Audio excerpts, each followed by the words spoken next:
Rain hammered against the cracked windshield of the shuttle like tiny fists trying to break through. Ethan Cole pulled himself out of the smoking pilot seat, coughing hard as sparks jumped from dead control panels around him. His left arm hurt badly. The ship was ruined. One engine still hissed weakly. Smoke crawled through the cabin ceiling. Half the lights blinked on and off like dying stars. Ethan pressed a shaking hand against the wall and forced himself to stand. Outside the broken glass stretched a forest unlike anything he had ever seen. Towering trees glowed faintly blue beneath the storm clouds. Their branches twisted high into the sky like giant hands. Mist rolled between them in slow waves. Even the air smelled strange. Cold. Sharp. Clean. Not Earth. Not even close. The storm had thrown him somewhere unknown. Somewhere far away from every charted system. Ethan grabbed what little he could save. A medical bag. A half-full water canteen. 2 emergency food packs. And the old brown jacket hanging beside the crash seat. His communicator sparked once when he pressed it. Then died. No signal. No rescue. Nothing. For a moment he simply stood there listening to the rain hit the metal wreck around him. Then he took a slow breath. The kind people take when panic is standing right behind them. One thing at a time, he whispered. Then he climbed out of the wreck. Mud soaked through his boots immediately. Wind pushed cold rain across his face as he started walking downhill through the glowing forest. Somewhere nearby he could hear running water. Water meant survival. So he followed the sound. Hours passed. The rain slowly weakened. Darkness crept through the trees. Ethan's legs burned from exhaustion, but he kept moving until suddenly. He stopped. A sound drifted through the forest. Small. Weak. Crying. Not an animal he recognized. Not a bird. It sounded almost like a baby trying not to cry too loudly. Then another answered it. Then another. Ethan turned slowly toward the sound. It came from a cliff covered in hanging moss near the base of the hill. A narrow cave opening hid between the rocks. Every survival instinct in his body warned him to walk away. Unknown planet. Unknown creatures. Unknown danger. He had no weapon. No shelter. No idea what hunted these woods at night. The crying came again. Soft. Scared. Lonely. Ethan closed his eyes for 1 second. Then sighed quietly. Yeah. Okay, he muttered. And walked toward the cave. The entrance was low enough that he had to crouch to enter. Warm air drifted from inside, carrying the smell of wet stone and something metallic underneath. Blood. Ethan froze as his eyes adjusted to the darkness. For tiny creatures huddled together inside a nest made from dry grass and broken branches. Scales shimmered across their small bodies like silver mixed with moonlight. Tiny wings trembled against their backs. Long tails curled tightly around them. And their eyes. Huge, frightened golden eyes stared directly at him. Dragons. Real dragons. Ethan almost laughed from pure shock. His whole life had been science, research stations, and greenhouse labs. Dragons belonged in stories. Not caves. Not real life. Yet here they were. 4 terrified babies shaking together in the dark. Behind them deeper in the cave lay something much larger. Ethan slowly looked up. A full-grown dragon rested against the stone wall. Silver scales. Massive wings. Blood covered the rocks beneath her body. Deep claw wounds tore across her side. She was dead. Something strong enough to kill a dragon had been here recently. Very recently. One of the babies gave a weak cry. Ethan looked down quickly. The smallest hatchling tried to crawl forward but collapsed immediately. Its front leg bent the wrong way. Broken. Something tightened painfully inside Ethan's chest. The same feeling he used to get as a child whenever he found injured animals near his family home. The smart choice was leaving. Right now. Immediately. Instead he slowly lowered his backpack onto the cave floor. Easy, he whispered softly. The hatchlings flinched together. Ethan carefully sat several feet away from them and opened his medical kit slowly so they could watch every movement. Clean cloth. Bandages. Antiseptic spray. Tape. The largest hatchling hissed weakly at him and tried spreading one injured wing to look dangerous. It failed badly. Ethan almost smiled. "You're very scary," he whispered. The little dragon blinked at him uncertainly. My name's Ethan. His voice stayed calm and gentle. I know I look strange, but I'm not here to hurt you. The smallest hatchling whimpered again. Ethan slowly held out his hand. The baby dragon jerked backward immediately. He stopped moving. Waited. After several long seconds, the tiny creature leaned forward just enough to sniff his fingers. Warm breath touched his skin. The hatchling trembled badly. It's okay, Ethan whispered. You're okay now. Very carefully, he started cleaning the wound on her shoulder first. The tiny dragon cried out once in pain, then went completely still. The other three watched every movement with wide, frightened eyes. Ethan worked carefully for hours. He cleaned cuts, wrapped wounds, set the broken leg using part of his own canteen strap. He used strips torn from his jacket to make soft bandages. Outside the cave, night slowly swallowed the forest. Cold wind howled across the cliffs. Inside, the hatchling slowly stopped shaking. By the time Ethan finished, his hands were covered in dirt and dried blood. His back hurt. His stomach felt empty. But all four babies were finally breathing calmly. He crushed part of an emergency ration into water and fed the smallest hatchling tiny drops from a cloth. She leaned weakly against his hand afterward, too tired to stay awake anymore. Ethan removed his brown jacket and tore it into smaller pieces. He wrapped each baby carefully to keep them warm. None of them resisted. In fact, the smallest hatchling slowly crawled into his lap on her own, then curled tightly against his chest. Ethan stared down at her in surprise. Tiny claws gently grabbed his shirt, like she was afraid he might disappear. His chest tightened again. Outside the cave, thunder rolled across the mountains. Inside, for baby dragon slowly fell asleep beside a stranded human who had absolutely no idea what he was doing. Ethan leaned back against the cave wall and closed his eyes for just a moment. He only wanted to rest. Just for a minute. But high above the cave entrance, hidden against the dark sky, something enormous watched silently from the cliffs. Ancient golden eyes never blinked. The creature had arrived hours ago. It had seen the dead mother. It had smelled blood. And now it watched the soft little creature inside the cave holding dragon children in his arms. The massive shadow remained perfectly still beneath the storm clouds. Watching. Waiting. Trying to understand what it was seeing. The smallest hatchling refused to let go of Ethan's shirt. That was the first thing he noticed when pale morning light slowly crept into the cave. Tiny silver claws still held tightly onto the cloth near his chest even while she slept. Every few seconds her little tail twitched softly against his arm like she was checking to make sure he was still there. Ethan carefully looked down at the four babies sleeping around him. At some point during the night, all of them had moved closer. The largest one rested against his leg. Another slept curled near his boots. The third had tucked herself beside his side beneath a torn piece of his jacket. And the smallest one remained against his chest, breathing slowly. For the first time since the crash, Ethan smiled. A real smile. Small. Tired. But real. His legs were completely numb from sitting against stone all night, but strangely, he did not care. Outside the cave, the storm had finally passed. Soft grey light spilled across the forest. Ethan carefully moved the sleeping hatchling onto folded cloth beside the others. Immediately she frowned in her sleep and reached toward him weakly. He gently rubbed the top of her head until she settled again. Then he stood slowly and walked toward the cave entrance. The cold morning air hit his face instantly. Ethan stepped outside and froze. A giant dragon sat silently on the cliff above the cave. Not giant. Massive. Ancient. Silver scales covered her body like cracked moonlight. Even sitting still, she looked larger than Ethan's crash shuttle. Her folded wings stretched across half the cliffside. Two golden eyes stared directly at him. Watching. Waiting. Ethan's body locked in place. Every instinct screamed at him to run. But behind him inside the cave were four injured babies. So he stayed exactly where he was. The dragon lowered her enormous head slightly. Then a voice entered Ethan's mind. Deep. Ancient. Cold as stone. Step away from my grandchildren, and I will make your death quick. Ethan's mouth went dry instantly. He slowly raised both hands. Not surrender. Just calm.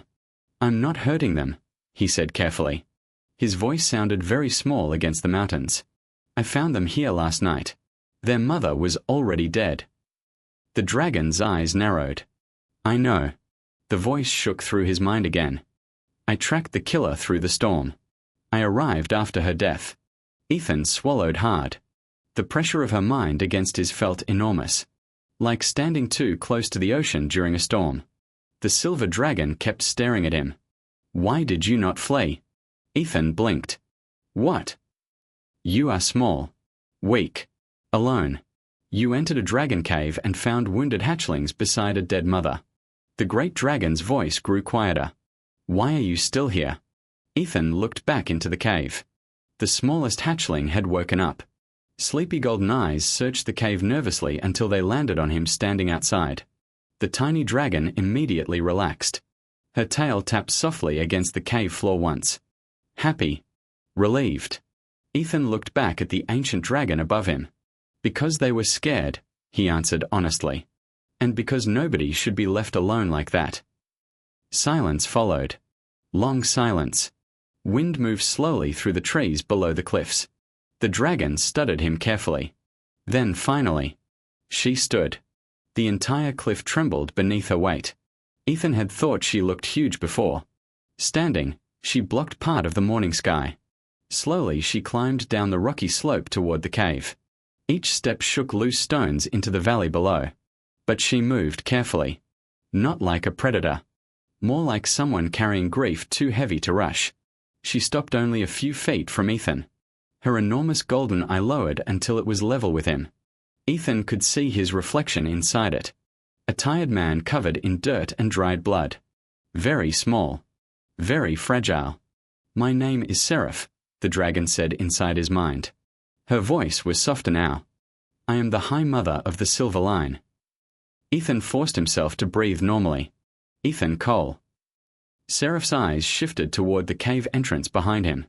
The hatchlings inside are the last children of my daughter. Pain touched her voice then. Deep pain. Old pain.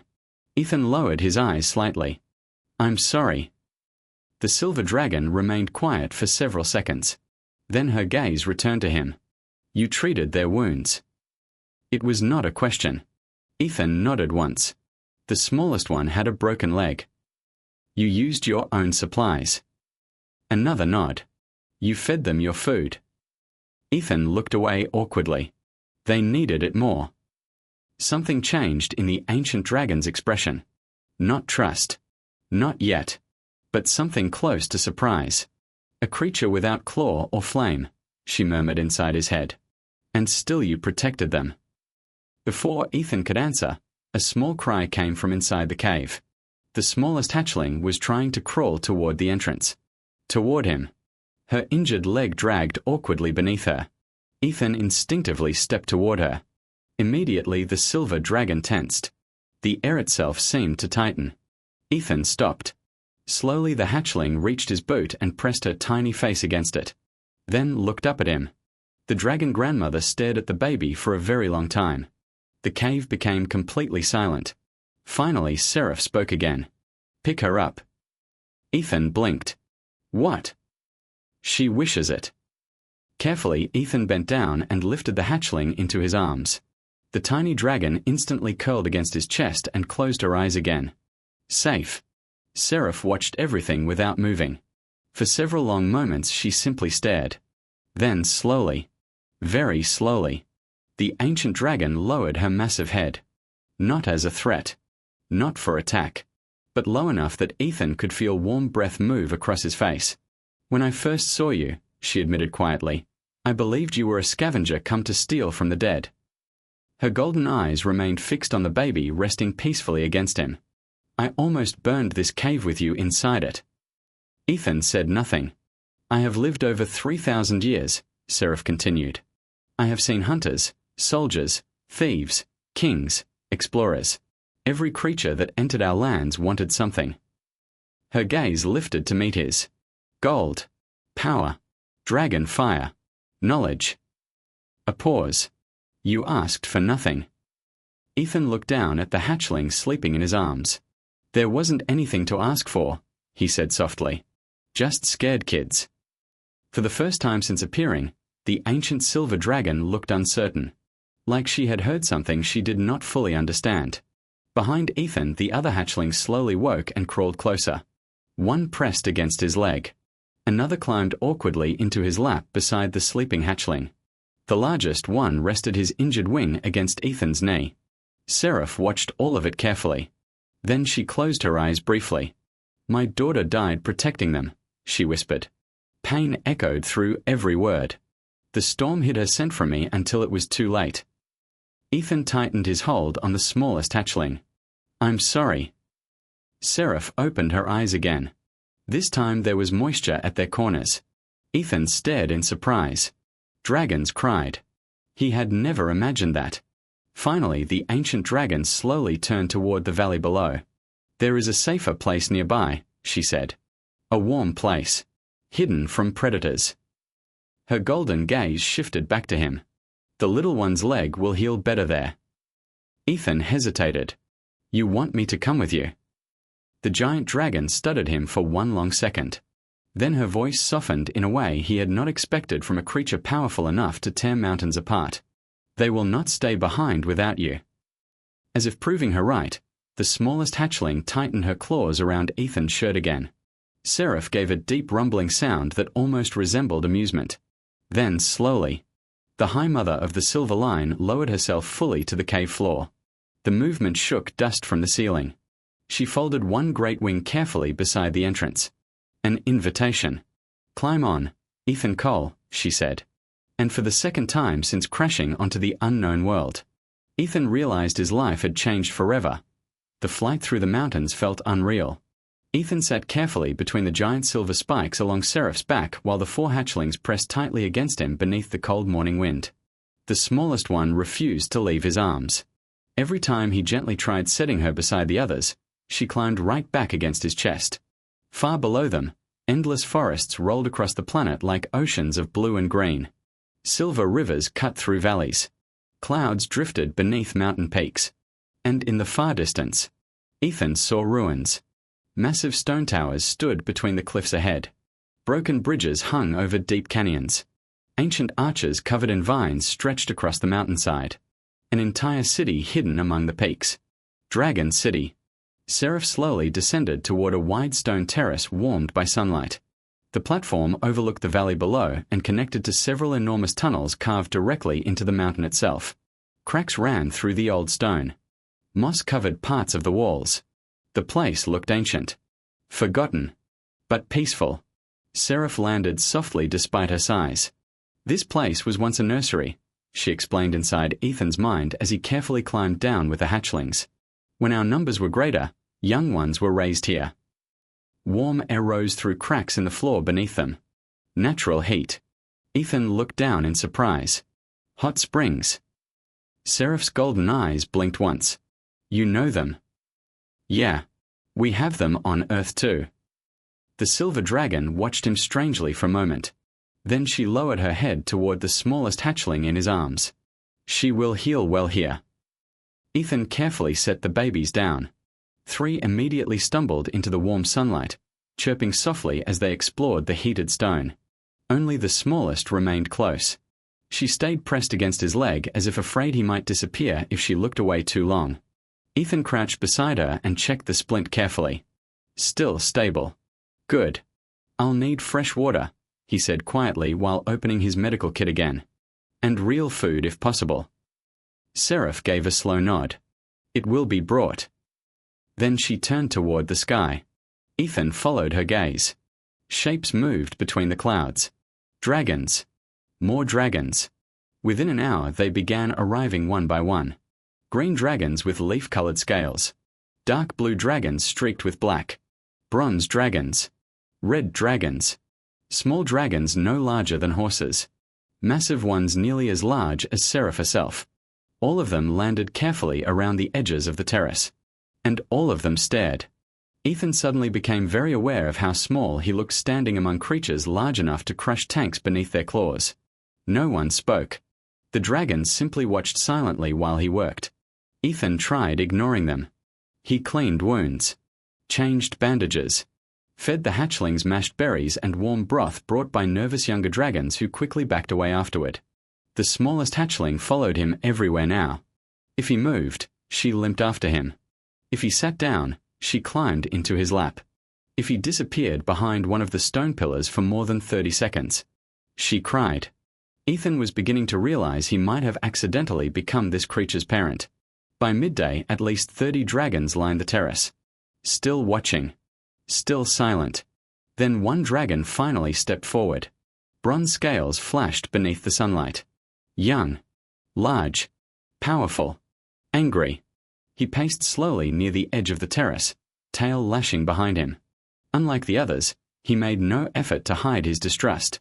Finally, he stopped directly in front of Ethan. Heat rolled from his jaws with every breath. The hatchlings immediately pressed closer to Ethan's legs. The bronze dragon noticed. His eyes narrowed. "Hi, Mother," he growled towards Seraph without looking away from Ethan. "How long do we pretend this creature is harmless?" Seraph rested calmly near the far side of the terrace. One golden eye opened. "He has a name," she replied. "Use it." The bronze dragon's nostrils flared slightly. Then his sharp eyes returned to Ethan. "What do you want here, human?" Ethan stayed kneeling beside the hatchlings. He kept one hand gently resting on the smallest dragon's back. "I crashed on this planet," he answered calmly. "I found the babies injured. I'm helping them heal." "And after that?" "What do you mean?" The bronze dragon stepped closer. Stone cracked softly beneath one heavy claw. "Everything has a price," he said coldly. "Every kindness hides a deal. Every favor becomes debt." Ethan studied him quietly. The dragon looked angry. But underneath the anger, tired. Like someone who had learned too early not to trust anyone. "I don't want anything from you," Ethan said honestly. The bronze dragon snorted. "Liar." Ethan shook his head slowly. "I don't even know how to leave this planet. My ship is destroyed. I have no weapons. No army. No power here." He glanced down at the hatchlings beside him. These kids needed help. That's all. The bronze dragon stared hard at him. Then laughed once. A harsh sound. "In our realm," he said, "no creature helps without expecting reward." Ethan returned calmly to wrapping a clean bandage around the largest hatchling's wing. "Then maybe your realm has forgotten something important." Instant silence hit the terrace. Several dragons shifted uncomfortably. The bronze dragon's wings spread slightly. Heat shimmered between his teeth. For one dangerous second, Ethan thought he might actually attack. Then, Seraph lifted her head. Just slightly. The bronze dragon froze immediately. "Sit down, Korath," the silver dragon said softly. Her voice remained calm, which somehow made it far more terrifying. "You may learn something today if you remain quiet long enough." The bronze dragon held Ethan's gaze for several seconds more, then slowly backed away. But his eyes never lost their suspicion. Ethan returned to work. Hours passed. The dragons continued watching while he cared for the hatchlings. He never asked for payment. Never demanded protection. Never tried impressing anyone. He simply worked. Fed them. Cleaned them. Comforted them whenever nightmares woke them crying at night. And slowly, something around the terrace began changing. The dragons started bringing supplies before he asked. Fresh water. Medicinal herbs. Warm blankets woven from mountain wool. One old green dragon silently left an entire basket of fresh fruit beside Ethan before awkwardly pretending he had not done it. Another repaired broken sections of the nursery wall during the night so cold air would not reach the hatchlings. Even Korath began lingering nearby more often. Still suspicious. Still grumpy. But watching less like a guard. And more like someone trying to understand. 2 weeks passed. The smallest hatchling healed faster than expected. One morning Ethan sat near the edge of the terrace crushing berries into a bowl when he heard excited chirping behind him. He turned. The tiny silver hatchling stood shakily on all 4 legs. No falling. No collapsing. Her injured leg trembled slightly beneath her weight. But it held. Ethan smiled instantly. "Hey," he whispered softly. "You did it." The little dragon stared at him proudly for 1 second, then stumbled straight across the terrace toward him. The other hatchlings chirped excitedly behind her. Halfway there she nearly slipped. Ethan quickly reached out and caught her. The tiny dragon immediately buried her face against his neck with a happy squeak. Around the terrace, every dragon watching had gone completely silent. Even Korath. Seraph slowly closed her eyes. When she opened them again, Ethan noticed tears shining softly against her silver scales. "Tomorrow," the High Mother said quietly, "the realm will ask to meet you." Ethan blinked. The realm. Far beyond the terrace, more shadows circled high above the mountains now. Hundreds of them. Watching. Waiting. Word had spread farther than Ethan realized. The human who protected dragon children was no longer just a stranger. Now, he was becoming a story. The Cliff of Echoes was older than any city on Earth. Massive black stone curved around a deep valley like the shape of a giant bowl. Rows of ancient platforms climbed high along the cliff walls where dragons perched shoulder to shoulder beneath the cold morning sky. Hundreds of them. Maybe more. Red dragons from the volcanic south. Dark sea dragons with blue-black scales. Forest dragons covered in deep green armor like plates. Bronze war dragons. White ice dragons from the frozen north. Every clan of Valoria had come. The sound of wings alone shook the mountains. Ethan sat silently on Seraph's back as they approached the gathering. His stomach twisted harder with every passing second. "I really don't think this is necessary," he muttered quietly. The smallest hatchling poked her silver head out from inside his jacket and chirped softly at him. Apparently she disagreed. The other three hatchlings clung tightly behind him near Seraph's shoulders. None of them had agreed to stay behind. Seraph's voice entered his mind calmly. They wished to see the creature who protected the last children of the Silver Line. "I just helped injured babies." "You did more than that." Before Ethan could answer, Seraph landed at the center of the giant black platform below. The entire cliff instantly fell silent. Hundreds of enormous eyes turned toward him. Ethan suddenly felt very aware of his torn clothes. His old boots. The stains still covering his jacket. He looked less like a hero and more like someone who had gotten lost on the way to work. Slowly he climbed down from Seraph's back. The smallest hatchling remained tucked safely against his chest inside the jacket opening. The moment Ethan touched the black stone floor, whispers rolled across the cliff walls like distant thunder. Human. Soft creature. Tiny. No claws. No fire. An old red dragon near the highest ledge leaned forward. His scales looked rough as cracked rock. "This is the one?" he asked. Seraph stood proudly behind Ethan. "It is." The red dragon stared down carefully. "He looks fragile." "I am fragile," Ethan muttered under his breath. Several nearby dragons blinked in confusion. Apparently they had heard him. A few low, amused rumbles spread across the cliffs. The tension eased slightly. Then another dragon stepped forward. Old. Bronze. His horns curved backward like sharpened blades. "The stories say you saved the hatchlings," he said. His eyes narrowed. "What payment did you demand?" Ethan sighed quietly. "Nothing." A ripple moved through the crowd. The bronze elder stared harder. "Nothing." They were hurt. "Yes. But what reward did you ask for afterward?" "I didn't ask for one." Silence followed. The dragons looked confused. Almost disturbed. One dark green dragon stood suddenly from the upper ledges. "This is foolishness," he growled loudly. "We know nothing about humans. He could be a scout for invasion." Several dragons rumbled in agreement. Others stayed quiet. Seraph calmly lifted her massive head. "He arrived by accident. I examined his ship myself." "Humans lie," the green dragon snapped. Before Seraph could answer, Ethan spoke first. "Sometimes," he admitted. The entire cliff went still again. Ethan looked up toward the hundreds of watching dragons. "Humans can be selfish. Violent too. We've done terrible things to each other before." More silence. "But that doesn't mean every person is terrible." The green dragon narrowed his eyes. "And why should we trust you?" Ethan glanced down at the tiny silver hatchling peeking from his jacket. Then toward the other three babies standing close behind Seraph. Finally he looked back up. "You shouldn't," he answered honestly. "Not immediately." Murmurs spread again.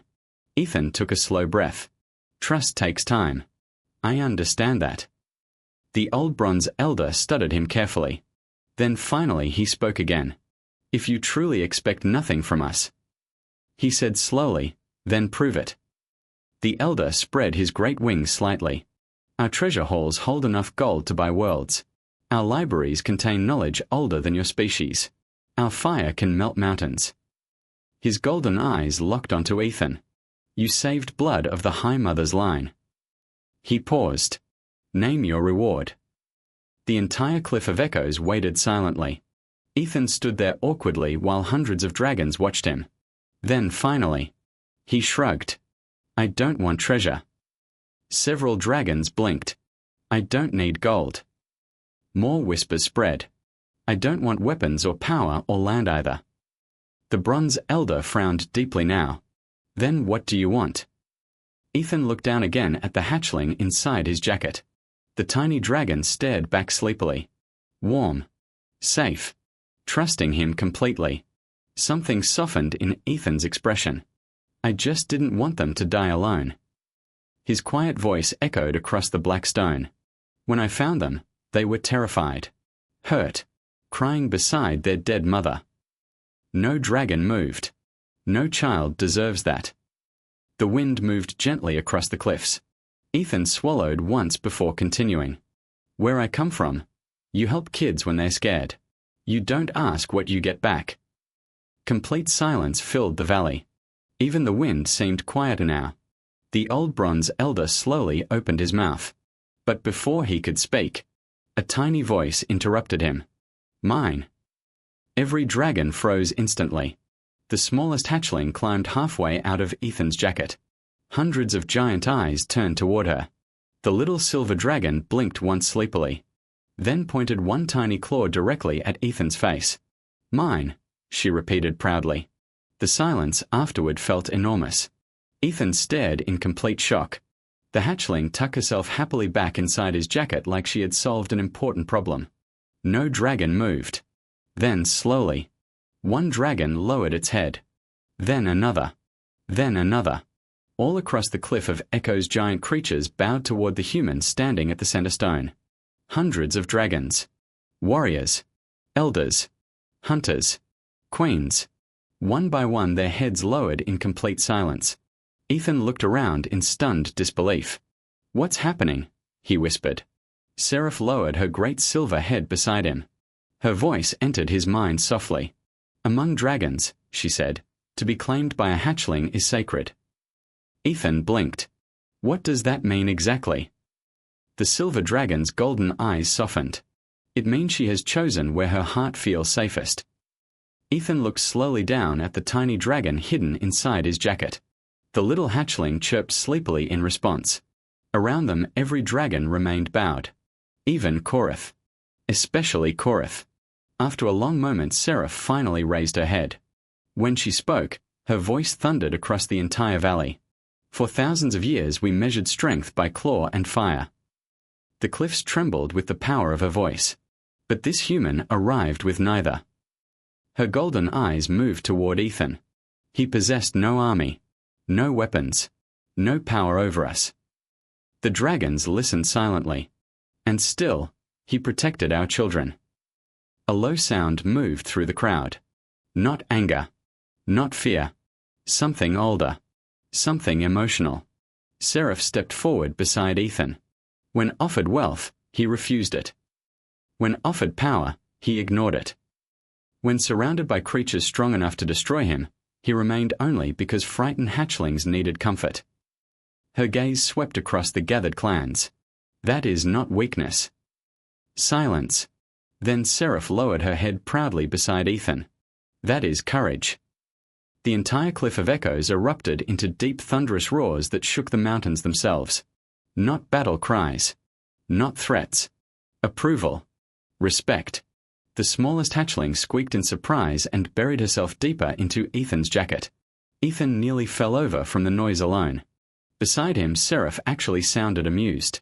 Then her expression slowly turned serious again. And the next words she spoke would change Valoria forever. From this day forward, the High Mother declared, no human shall be hunted within Dragonlands. Shock rolled through the gathered dragons.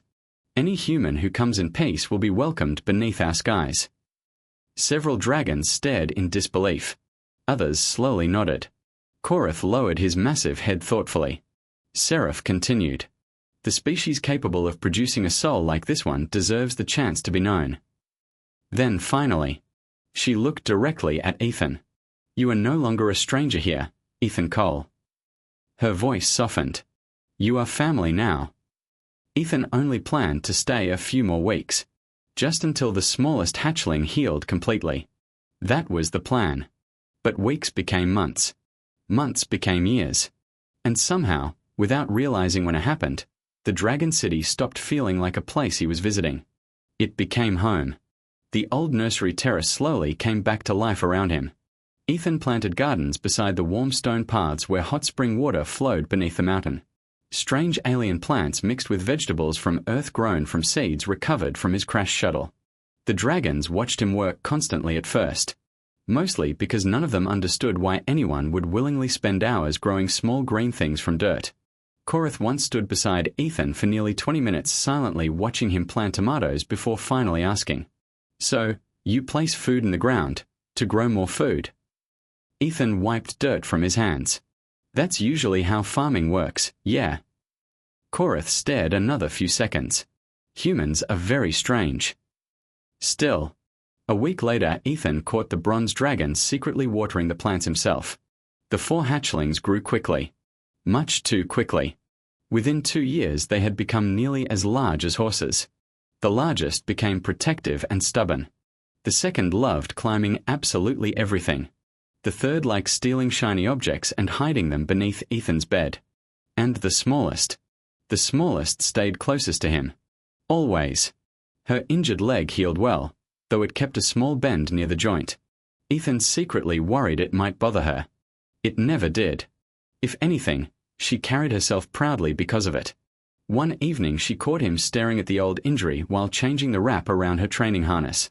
The young silver dragon lowered her head beside him. You think I am broken? Ethan looked up quickly.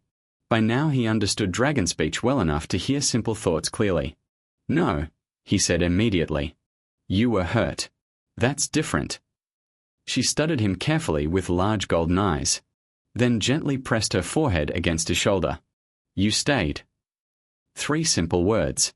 But they hit Ethan harder than almost anything else ever had. Because the truth was, nobody had ever really needed him before this place. Not like this. Back on Earth he had mostly lived alone. Worked alone. Quiet labs. Quiet apartments. Quiet life. But here 4 dragons searched for him first thing every morning. Here giant ancient creatures trusted him with their children. Here someone waited for him whenever he left a room. And slowly, without meaning to, the loneliness he had carried most of his life began disappearing. Years passed peacefully.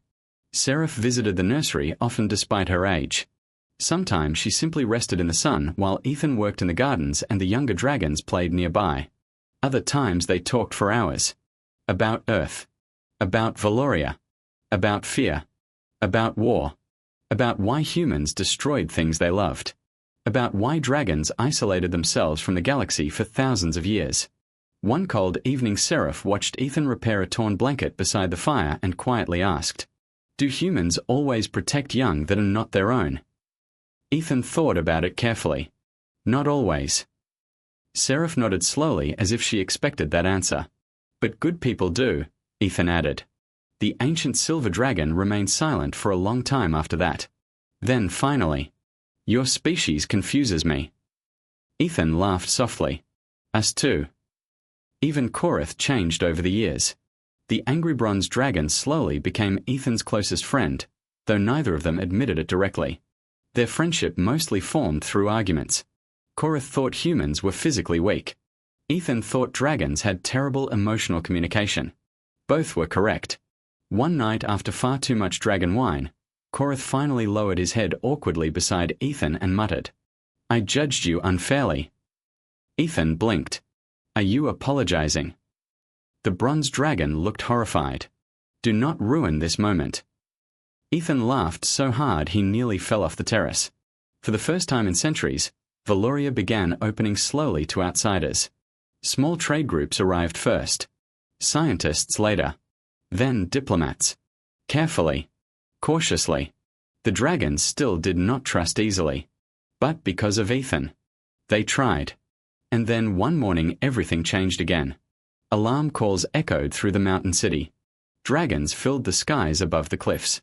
Ethan stepped onto the terrace beside Seraph just as several scouts landed nearby. Ships, one announced urgently. Human ships. The terrace fell silent instantly. Koritha's wings spread slightly. Warships. Possibly. Ethan's stomach tightened.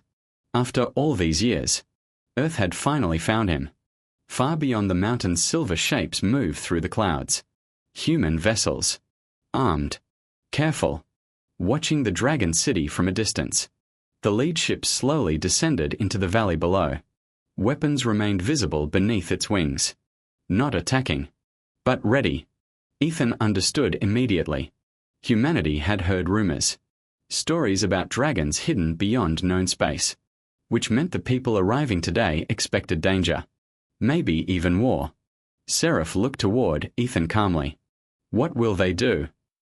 Ethan watched the descending ship carefully. Honestly. He sighed softly. I have no idea. The ship landed in the field below the city. Its landing ramp slowly lowered. Human soldiers stepped out first. Armed. Tense. Scanning everywhere nervously. Then a woman in command uniform emerged behind them. Grey streaks touched her dark hair. Sharp eyes studied the dragons circling overhead. Her hand rested near her sidearm. Ready. Ethan slowly walked forward across the field. Beside him moved Seraph. Ancient. Massive. Silent. And leaning comfortably against Ethan's shoulder walked the smallest silver dragon. Not small anymore. Now nearly the size of a horse. But she still stayed close to him the same way she had inside that cave long ago. The human captain stopped cold when she saw them together. Not chained. Not controlled. Family. Ethan raised one calm hand. Welcome to Valoria, he called gently. The soldiers looked completely stunned. The captain stared between Ethan and the silver dragon beside him. Then finally she managed.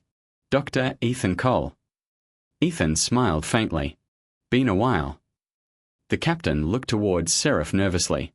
The ancient dragon lowered her great head politely. No threat. No roar. Only respect. The captain looked even more confused now. Ethan glanced down as the silver dragon beside him gently nudged his shoulder. Still shy around strangers. Even after all these years. He smiled and scratched beneath her jaw automatically. The dragon made a soft happy sound immediately. Several human soldiers nearly fainted. Ethan looked back toward them. Relax, he said. They don't bite unless you give them a reason. Korith snorted loudly from somewhere overhead. Usually. Ethan rolled his eyes. The tension finally broke. A few nervous laughs escaped the human group. And standing there between two worlds that once would have feared each other, Ethan suddenly realized something important. None of this had started because of power. Or war. Or politics. It started because one frightened man walked into a dark cave. And chose kindness instead of fear. Years later the story of Ethan Cole would spread across galaxies. Humans told it as the story of first contact with dragons. But Valoria remembered it differently. The dragons remembered only one simple truth. On a cold night inside a cave he did not know. A soft little creature with no claws and no fire held for frightened hatchlings in his arms. And asked for nothing in return.